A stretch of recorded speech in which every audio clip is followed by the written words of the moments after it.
অবশেষে ভারতে গ্রেফতার হলেন ওসমান হাদি হত্যা মামলায় প্রধান আসামি ফয়সাল করিম মাসুদ ও আলমগীর হোসেন। সীমান্তবর্তী বনগাঁও এলাকা থেকে তাদের গ্রেফতার করেছে পশ্চিমবঙ্গ পুলিশের বিশেষায়িত ইউনিট এসটিএফ।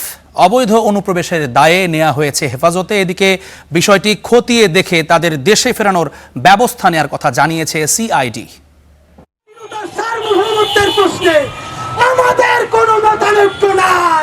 ইনকিলাব মঞ্চের মুখপাত্র শরীফ ওসমান হাদি রাজধানীর বিজয়নগরে তাকে গুলি করে হত্যা করা হয় গেল 12ই ডিসেম্বর।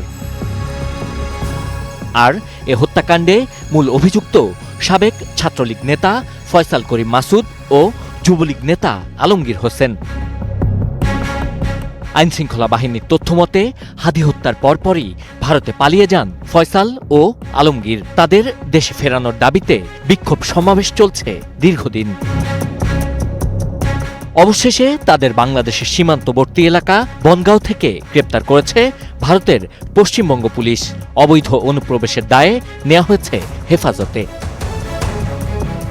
এদিকে হাদি হত্যা মামলার তদন্তকারী সংস্থা সিআইডির প্রধান সিবগাতুল্লাহ জানিয়েছেন, বিষয়টি খতিয়ে দেখে তাদের দেশে ফিরিয়ে আনতে আইনি ব্যবস্থা নেবেন তারা।